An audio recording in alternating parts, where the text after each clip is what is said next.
On a packed Flickering Dreams this week, we look at Disney's 60-second animated feature film, that's Wish.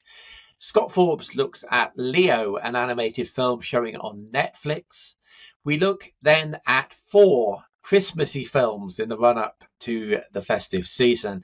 We've got Best Christmas Ever on Netflix. We've got Dashing Through the Snow on Disney+. We've got EXmas on Prime Video. And finally, not quite Christmassy, we've got There's Something in the Barn coming out in cinemas later this week. We've also got Teddy's Christmas that Andy looks at, which is a film for kids, again on streaming. We've also got the next episode of our movie stills quiz, and Andy finally gets the questions right. So that's all to look forward to on this week's Flickering Dreams.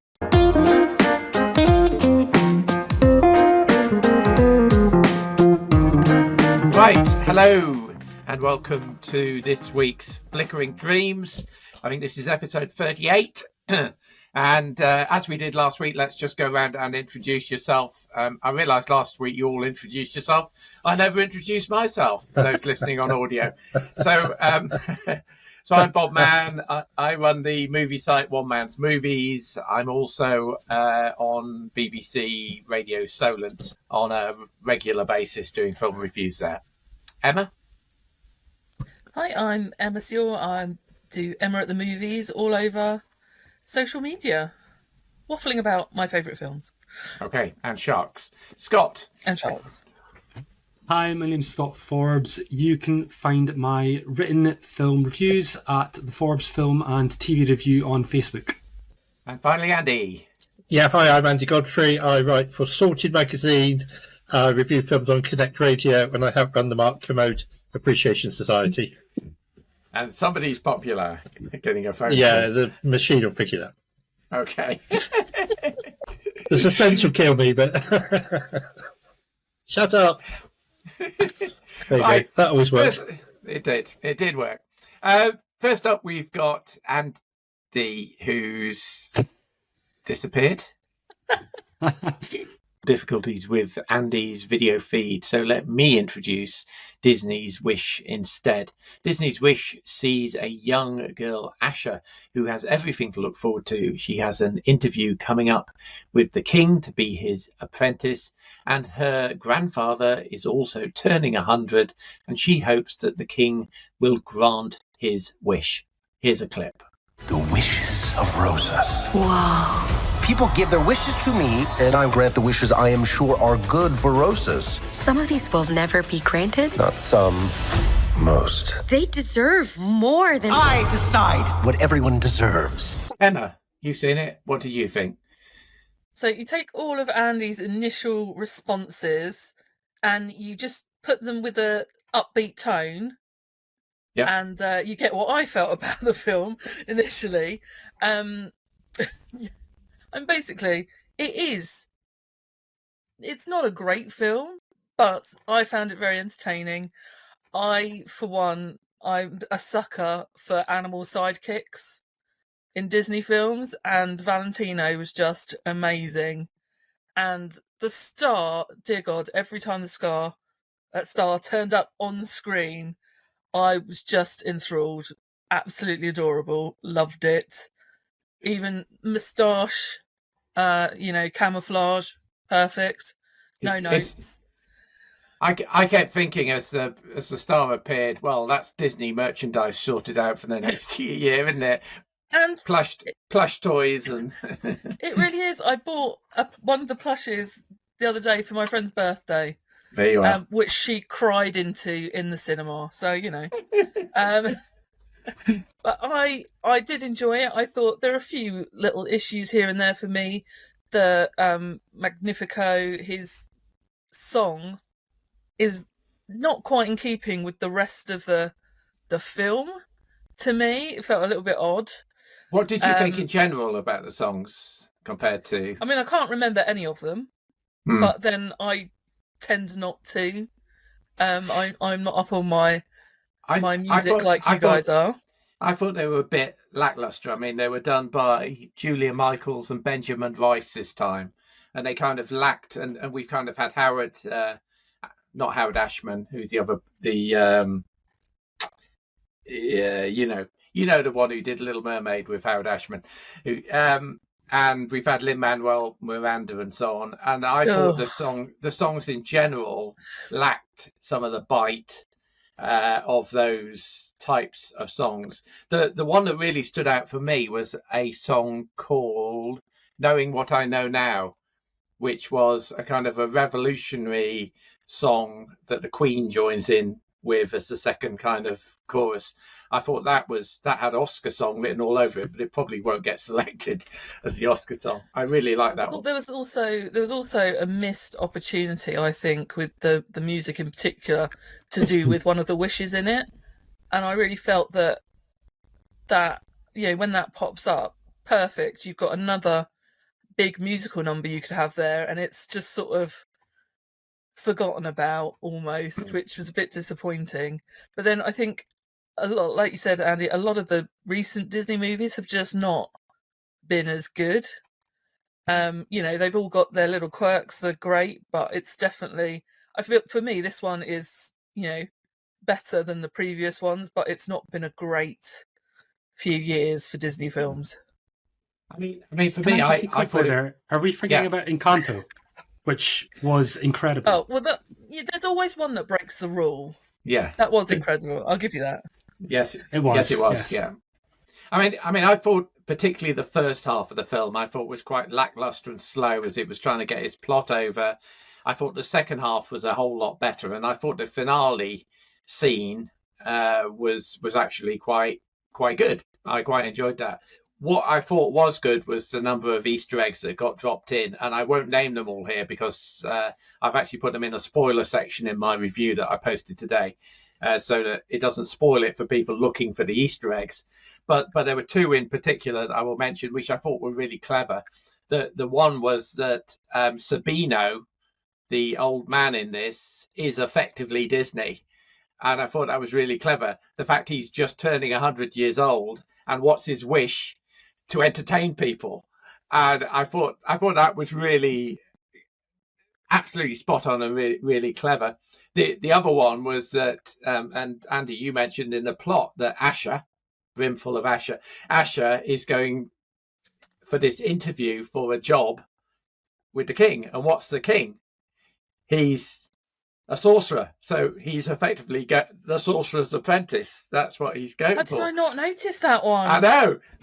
And the more I was kind of writing up my review, and the more I was looking at this, the more I was thinking, oh, hang on a minute, there's that, and there's that, and there's that, and there's that. I thought it was really quite clever the way it did that. So anyway, it's I'd agree with you. I enjoyed it as a Disney film. I mean, what's not to love about seeing a new Disney film on the big screen?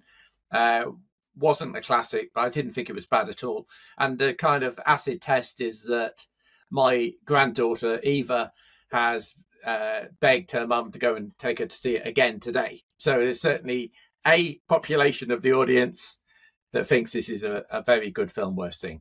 So scores on the doors, I would give this one a 7 out of 10. Emma?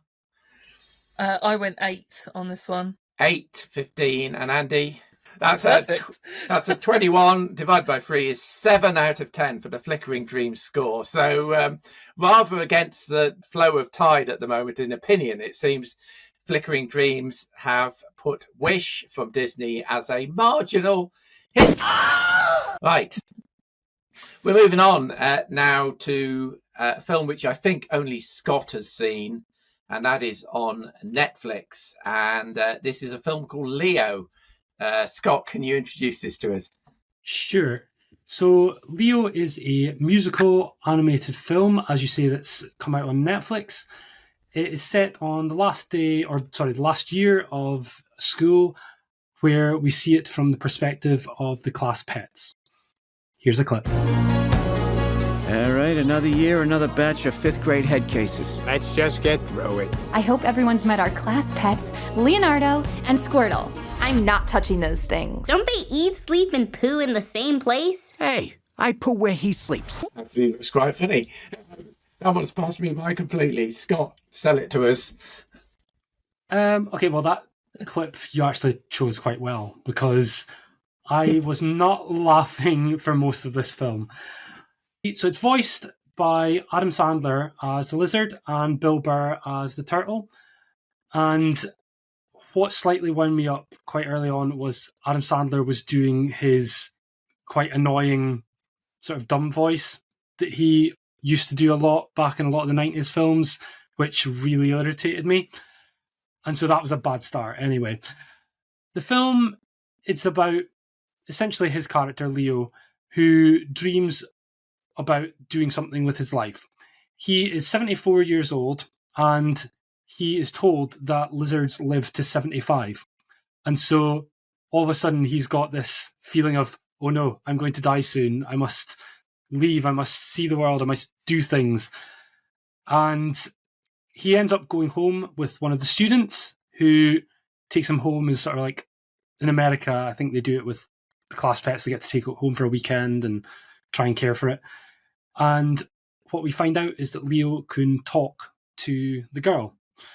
And suddenly this spreads throughout the class one by one and leads to some interesting places towards the end where we get some moral complications and, let's say, trust issues that are explored.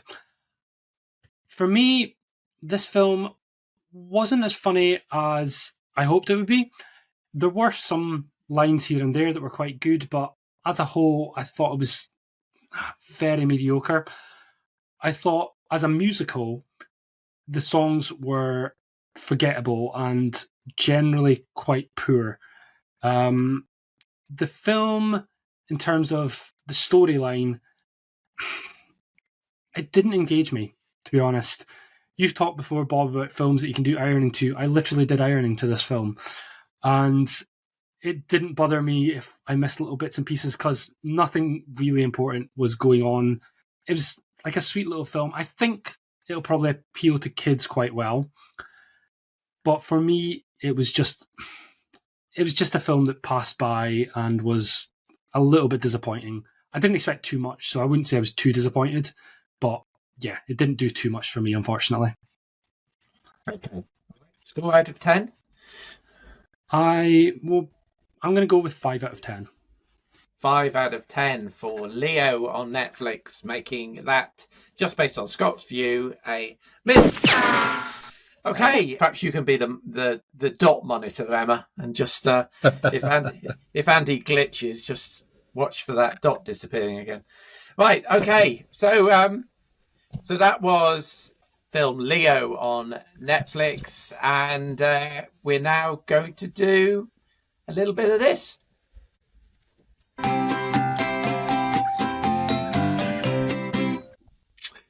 Okay, this is our weekly quiz, and you should each have a piece of paper with 1 to 5 written down on it. Now, Andy, you can explain the rules again. I am going to explain a rule just to you.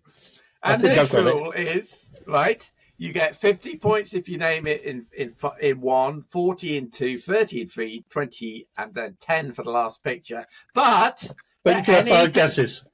If you have 5 guesses and you get them wrong, that is minus 10 points, young man. Minus 10 for each one, right? And as we go into this episode, Emma is on 20 points, Scott is on 30 points, and Andy is on minus 10 points. So here is this week's... Yeah, I know.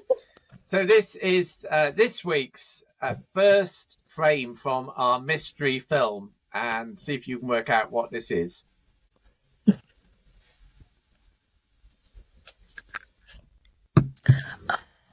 Oh. Okay, if you think you want to try and make a guess as to what the film is, write it down in your number 1 slot. Otherwise, stick a little dash through it. Stick a little dash through it, Andy. Okay. No, I think I know what it is, but I've got a feeling I might. Show off. Minus 50 points. Okay. I'm debating whether to write something down or not. Okay. Make your mind up, because we. No, go for the next one. Okay, here comes number 2.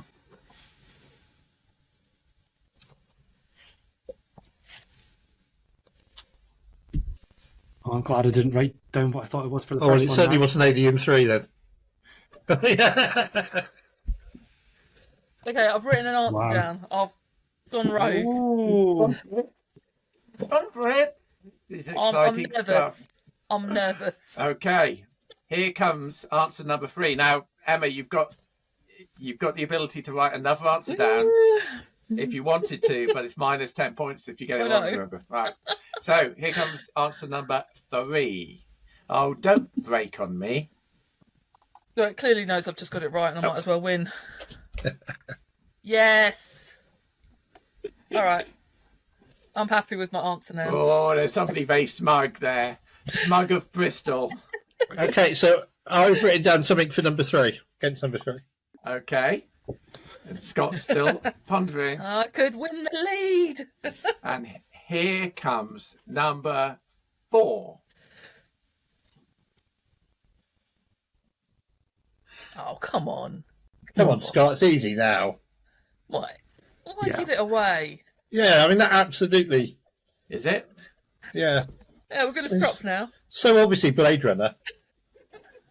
Obviously. Andy, don't tell him the answer. You can't even hear the narration over it, can you? Right, and here's the final one, number 5. It's the winter, it's cold.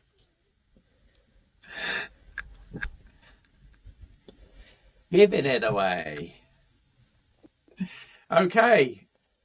And the answer was, obviously, it is Pixar's Incredibles 2. So let's have a look at your piece of paper. And that's a 40 points for Emma. And that is a 20 points for Scott. And Andy? 30 points, please. 30 points for Andy. He finally gets into... Guys, can I just tell you this is proof positive that prayer works? Yeah. So after that round, Emma is on 60 points and in the lead. Scott is on 50 points in second place. And Andy is actually in positive integer numbers at 20 points. Back of the net. There we go. Back of the net. Bob, I love this new list. It's much better than the last Is it better? one. Fine. Right. We'll stick with that. Of course, it is the top 500 best box office films. So, I'm feeling pretty good about that. I'll be fine. Are you feeling good about that? Yeah. Right. Okay. Right. It won't have failed to notice that there's been a lot of stuff relating to the festive season on the television. So now we are going to have a little look at Christmas films coming up on streaming services.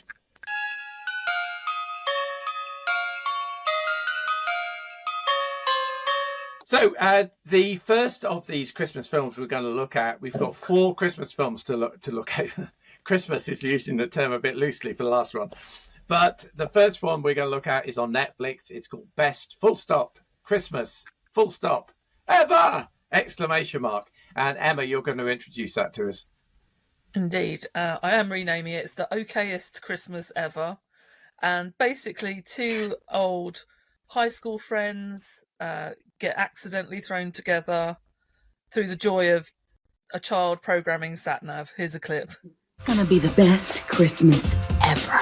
Jackie made pancake shapes. Just like I make. No, these look like real things. Something is off here.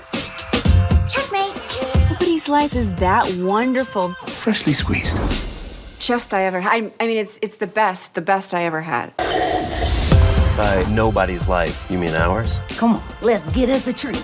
Nice sperm needles. Oh, yeah, that's a nice one, baby. Okay, so best Christmas ever. I have my own personal views on this film. Emma, you go first. Yeah, so, I mean, a lot of nostalgia. You've got Heather Graham, Jason Biggs, and who was the other one? Brandy Norwood, who I recognise from Brandy things. Norwood. Mm. but I wouldn't be able to tell you where from. But so basically Heather Graham is friends sort of with Jackie, and they don't speak to each other since high school, but they get the Christmas newsletter that's sent out, and she makes a comment and her son decides that they should go there for Christmas. So programs a sat nav and they end up at their house, and they randomly then get invited to stay for Christmas, like you do when random people turn up on your doorstep. It's cliche without having the Christmas cliches in it, I felt. And basically the story is like Heather Graham's character's been saying, oh, you know, their life is wonderful and everything, but of course it's putting on a front about what's happened. So the story is basically her trying to find out dirt about the family to prove that their life isn't that great. The true message of Christmas. Exactly. And I mean, it has its moments. I'm not sure I could name any of them now after having watched it. But I don't know. I mean, it is traditional Christmas fodder in that you could accidentally have an afternoon nap to it. But yeah. Easy. I think it's just you and me that have seen this, isn't it, Emma? I think so. I mean, one of the best reviews I read about this film, because I wrote it, described it as a festering turd of a Christmas movie. Oh. I thought it was utterly awful, I have to say. Brandy Norwood, who I actually found out is a favourite of my daughter's after I posted my review, they said, a new Brandy Norwood film, April, let's watch it together. So, but I found her to be utterly dreadful in terms of acting in the role. The whole plot is utter nonsense. I mean, who lets their kid program the sat nav to their sister's new house without checking it, and then just blindly drive across America in some direction and end up in some place that you said, oh, well, this must be the sister's house because the sat nav going. It's utter bollocks, right? Yeah, particularly that they're not close enough to drive to it, so it must have been in a completely opposite direction. Yeah, exactly, yeah. And in a house full of windows, why does it take an hour, in terms of film time, 2 days into the film before somebody notices that there's a fecking great hot air balloon moored in the back garden, right? That was the other thing. Next up, who accidentally hooks a sleigh with a hot air balloon ladder and then thinks it would be a good idea to climb down the ladder and jump into the sleigh? God, I was hoping that sleigh would come crashing 1,000 feet down to earth with Heather Graham blood spattered over the white snow. I was so hoping for that. I think they did it on purpose for the culmination of the film to bring Christmas back to life. I mean, that ending with a blood-splattered Heather Graham in the snow, that would have been satisfying, opposed to the schmaltzy, vomit-inducing ending that we actually got. I mean, it's terrible. It is a terrible film. Also problematic for parents is that there is a strong but absurd idea, obviously propagated by that know-it-all Beatrix, that Father Christmas isn't real, and she lays out the evidence for this in such a regimented and believable way that I think this film could cause a lot of problems for parents who let their kids watch it. The only positive for me in the whole thing was Madison Sky Validum, who's playing that little girl Beatrix. I thought she was actually really quite good in that role, and I found her very entertaining. Everybody else I wouldn't give the time of day. So I gave this a score of 2 out of 10. I think I was being generous. Emma, what did you give it? Well, I have actually. I just downgraded it. Now, I have been nicer than you about this film. However, I think I should downgrade it again. So I have given it a 5. 5. That'll do. Right, it gives us it's still terrible, but a 3.5 out of 10, which makes it the deserved, huge, great pile of reindeer do that it should be. Okay. We are moving on to something which is slightly better. Slightly better. Andy may not agree, but he hasn't seen the first one, right? He doesn't know. He doesn't know how low Christmas films I'm not get. going to after that. I'm still vomiting after my big fat Greek wedding, whatever it was, pile of cold steaming moussaka. So Yes. This is giving my big gone off Greek yogurt free a run for its money as the Sounds worst film of the year for me. So next film we're going to look at is called Dashing Through the Snow. This is a Disney Plus offering. Scott, would you like to introduce the clip that won't play? So with this one, we've got a divorced social worker who is looking after his daughter, interestingly also played by Madison Sky Valdum. So she's just doing the rounds with the Christmas films, it seems, this year. And when one night he is checking on the neighbour's house and he finds that there is a man in there that shouldn't be in there, who claims to be Nick Sinterklaas. Now, our lead character thinks that perhaps he isn't who he says he is, and this leads to a wild, adventurous night. Here's a clip. What's your name? My name is Nicholas Sinterklaas.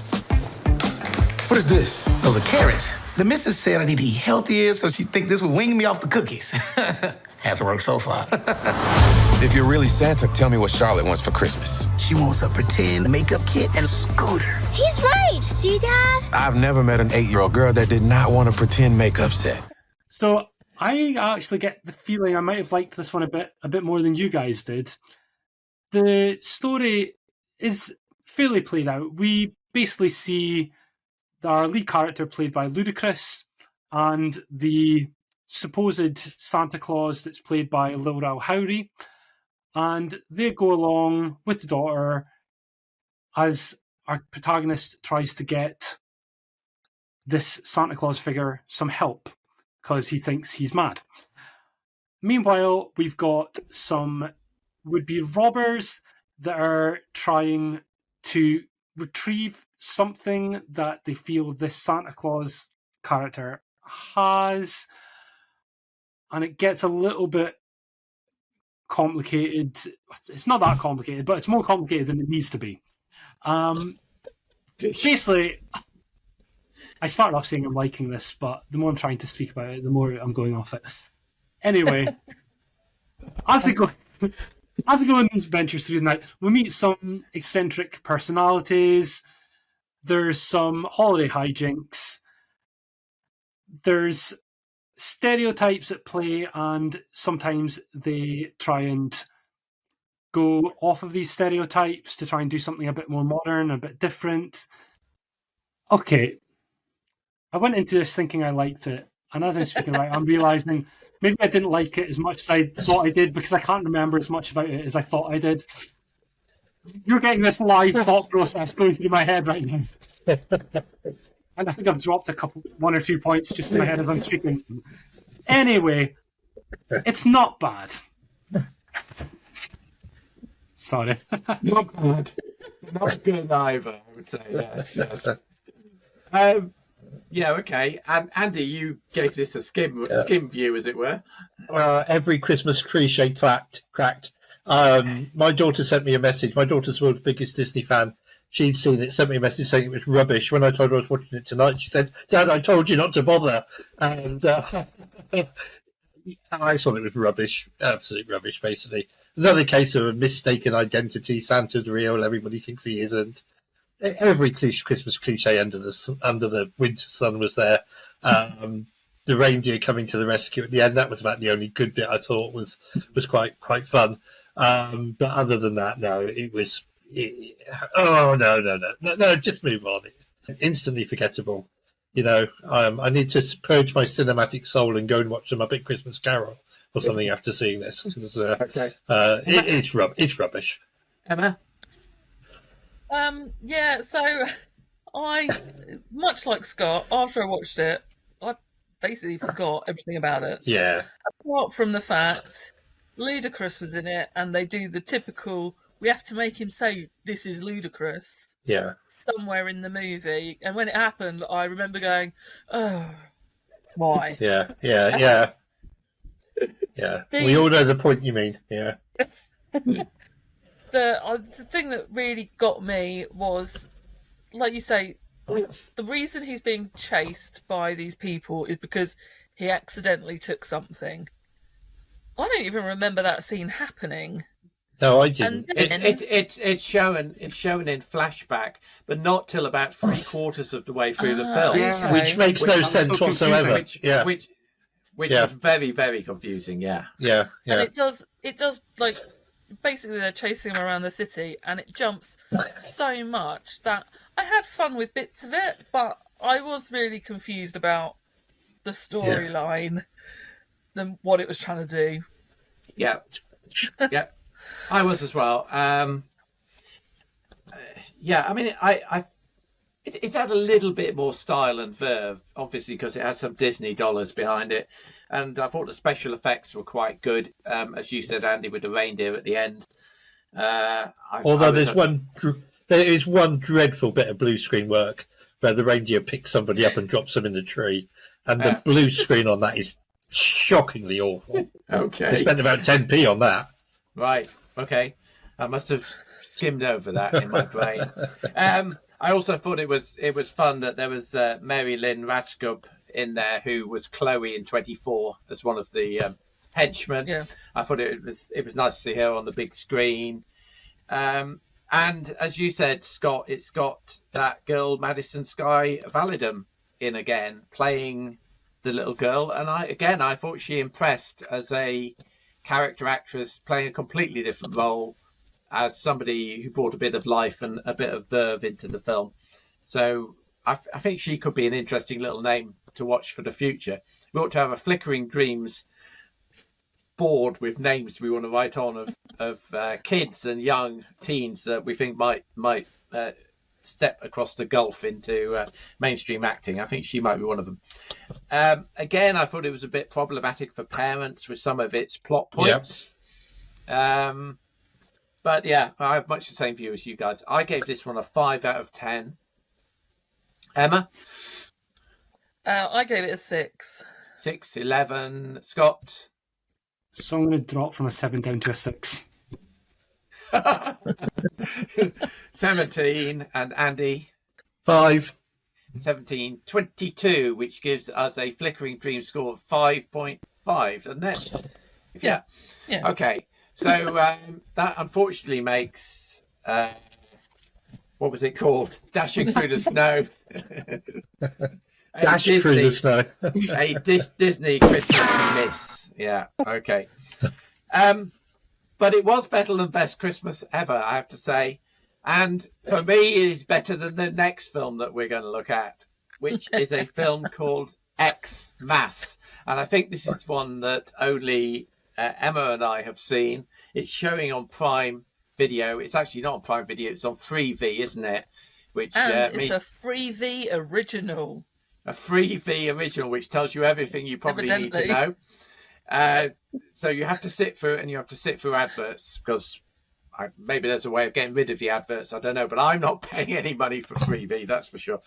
So, Emma, do you want to introduce the clip? Sure. Not even sure how to describe this.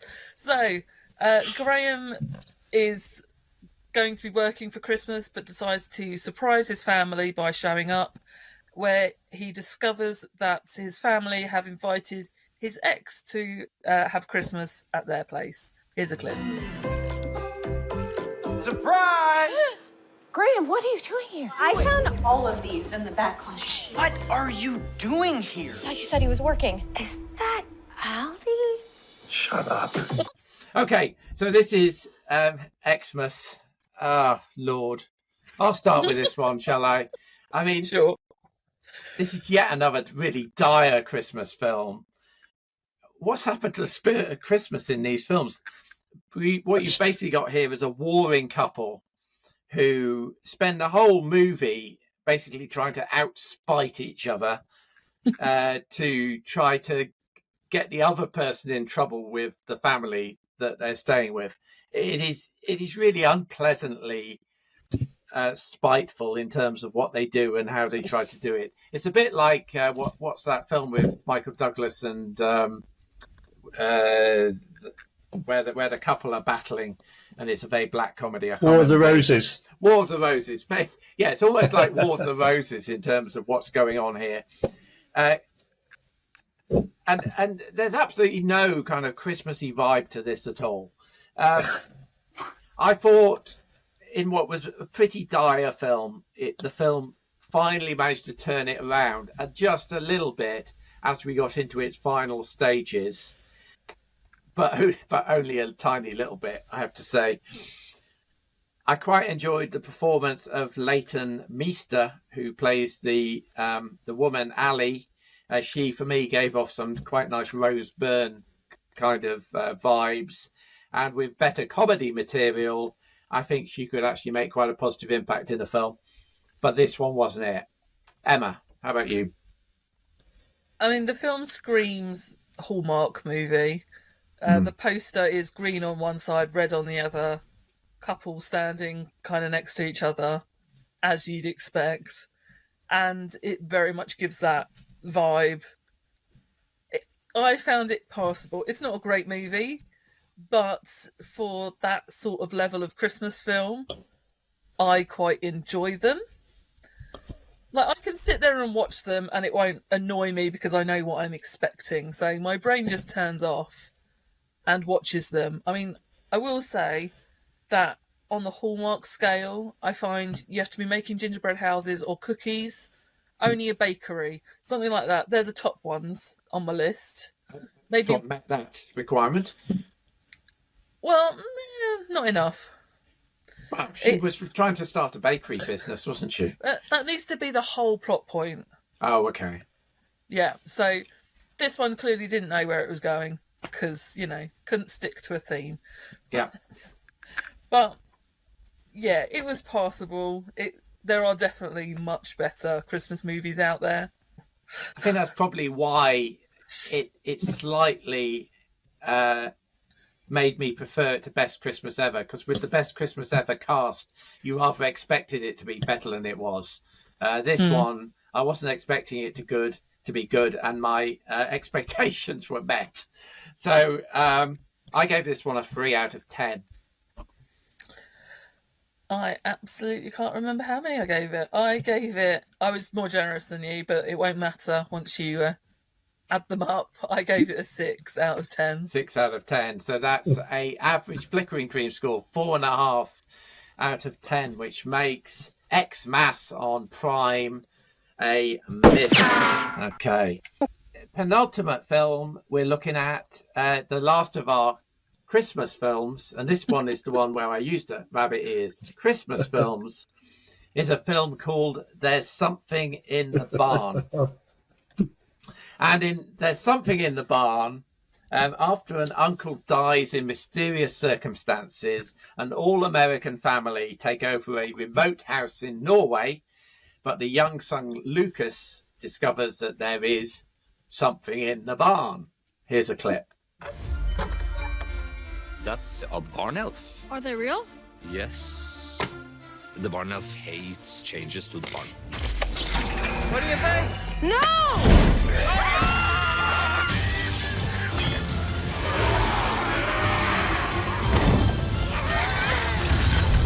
Maybe it's a child who ran away from home headed to a Nordic death metal festival. It has a beard. So, and Andy, you've seen this one, I think. The best I can say is that I sat through this thinking I wish I was watching Krampus, because I love Krampus. For those of you who've seen that, this is a home invasion movie, another Christmas home invasion movie. I mean, it is the season for your home to be invaded, whether it's by bungling thieves, terrorists, gremlins, or little elves in Norway. Whatever it is, your home is going to be invaded. It's bog standard stuff. We're going to fight off the little creatures that were attacking our home using Christmas decorations. At one point, they turn a load of baubles into Molotov cocktails. Absolutely, Emma. And the elves come out to play, and Krampus did it so much better, in my opinion. Krampus also had that amazing surreal ending, which if you know the film, I thought was. Check out Krampus for a Christmas home invasion movie. It is superb. The ending blew me away of Krampus. This is your bog standard little monsters attacking a home, family fighting them off. Nothing special, nothing unusual. Could have been at any time of the year. They just decided to set it at Christmas, just so that they'd have some more decorations to throw at them, and some icicles to kill Santa. Yeah, indeed. Other than that, yeah. I thought it was fun and bloody in equal measure, to be honest. I thought it was bloody, but I didn't think it was that much fun. See, there was nothing new. I didn't think there was anything new to the party. No, I thought it was quite fun in terms of the way in which it did things. It very struck me comedy-wise like the Griswolds Go to Norway, because this obnoxious American couple, I think some of the funniest scenes were this obnoxious American couple walking into this quiet Norwegian bar and kind of saying, hi there, we're here from America, we've taken over old Bill's farm up the way. How are you? I love your jacket. I love your. I mean, There's also a constant refrain about you don't have a gun. No, this is Norway. Yes. We don't go around shooting people in the face like you do in America. There's this constant refrain. I thought that was quite good with the gun control and not just the gun control, but the fact that we are Norwegians. We come up with Oslo conventions for peace. Yes, right? Exactly. It was kind of positioning that. That was quite good. I guess the other thing that struck me is that the horror in here is not really very gory. Certainly not compared to the same league as Thanksgiving, which we saw a couple of weeks ago, or even Cocaine Bear. And one of the things that I thought is that with a tad more editing, this could even have been made into a 12 certificate kind of horror-like thing, the sort of scary stories they tell in the dark type of film for kids. And it might have got a bigger audience if it had actually done that sort of cut. I particularly loved an actor in here called, and I'm going to murder his name, called Kalle Halevung Larsen as the local elf expert, who there's something for me intrinsically funny about slow-talking Scandinavians who talk in this slow, laborious voice about the barn elves. And I know your wife is just being murdered, but I will just go and get my shoes from the bedroom. There is something, and that's one of the reasons, and we'll come back to that in AOB, why I really love the film Fallen Leaves, if you can catch that coming out in the next week or two. I just think it's funny. Anyway, I quite like, I mean, it wasn't a classic, but I like the way that this went. I gave this one a 7 out of 10. I gave it a 6, Bob. 6 out of 10. So that's a 6.5 out of 10, which makes There's Something in the Barn a marginal miss. Which is but I've kind of got an inkling of a feeling here that after Emma sees this film... Oh, Emma will love this. Emma will be... I've just got an inkling that will push the average over. This will be the Citizen Kane of Christmas horror movies. Well, no, what I was going to say actually is if you enjoy watching Christmas films that turn Christmas decorations into violent weapons, you should watch Santa Jaws. Krampus. I'm surprised. Has anybody seen Krampus? Yeah, I have. I saw it actually for the first time Krampus last is year. great. It is, but it doesn't have sharks, Andy. And well, Santa no. Does. It does have man-eating gingerbread men, which is a nice I really think you're making these things up. You've got to see Krampus, Bob. Seriously. Okay, right. And the final film, just to mention very quickly, because Andy's football match has started, is a kids' film coming out this weekend, I believe, called Teddy's Christmas. Andy, do you want to say a bit about that? Yeah, this is so this is another Hallmark Christmas movie, basically set in Norway. A little girl dreams of having a teddy bear for Christmas. She gets more than she bargained for when it turns out the teddy bear comes alive with the magic of Christmas. Kun kroner en for et lodd. Jeg tror du så deg. Hva da? Teddybjørn er det fineste jeg har sett noen gang. Han lever. Jeg er ment for store ting, og da må den som vinner meg ha penger. Ja, du er først og fremst et kosedyr. Here's a clip. Okay, there's the clip. That's what it says. That's what it says on the tin. You've got a little lonely girl living with her family in Norway, struggling to make friends. She goes to a fair. She sees a teddy bear as one of the prizes on a lucky draw. She wins the teddy bear, but the owner will not give her the teddy bear, and she goes away crying. The teddy bear escapes, finds her, comes to life, and makes all her dreams come true. End of story. Happy Christmas. Does it eat any cocaine and kill a lot of people? Unfortunately, no. I was desperately waiting for it to do that. All he does is he learns from a toy hedgehog how to cuddle. Oh, as if a hedgehog. How adorable! Because the hedgehog says nobody will cuddle me because of my spines. You see?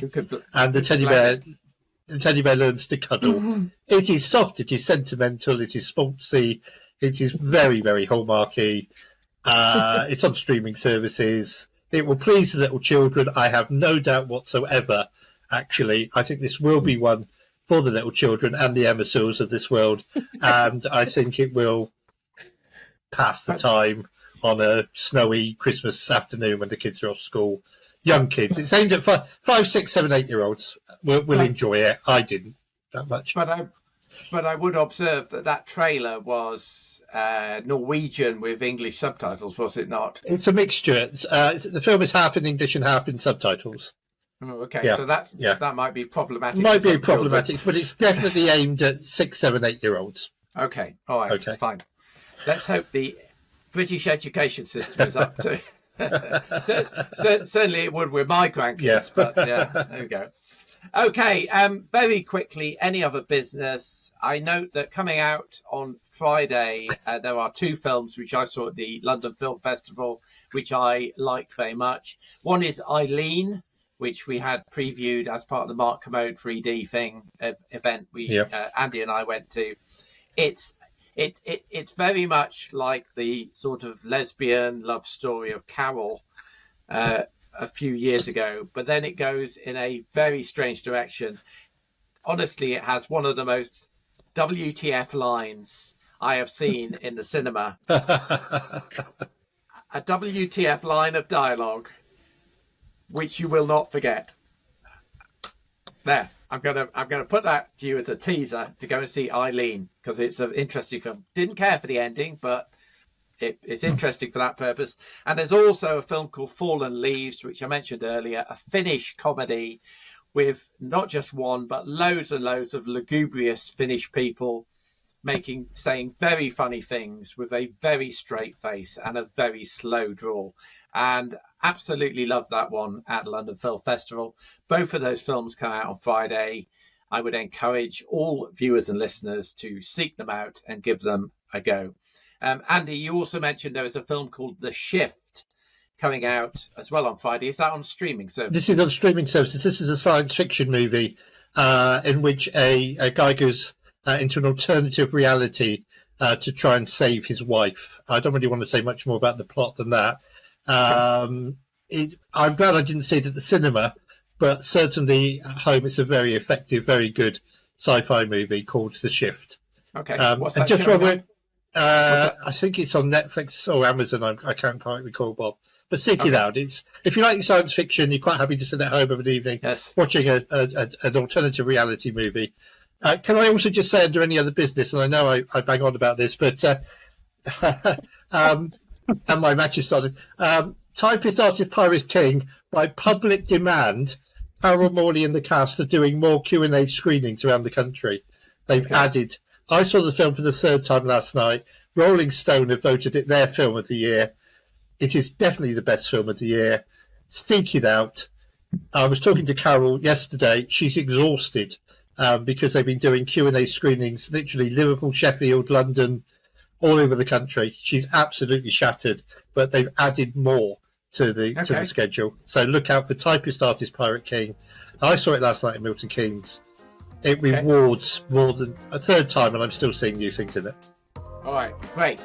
Okay, thanks for your time. We had a few technical issues this evening, so don't know quite what the quality of the finished product will be this week, but I'll give it my best editing shot. All right, guys, thank you very much. We'll speak to you next week. Cheers. Thank you, guys. That was fun. God bless. Thank you. Thank you so much for listening or watching Flickering Dreams. You can find the video version on YouTube and the audio version on all major podcast platforms. And don't forget to subscribe so you can get each of the weekly episodes as they are released. We'll see you at the movies.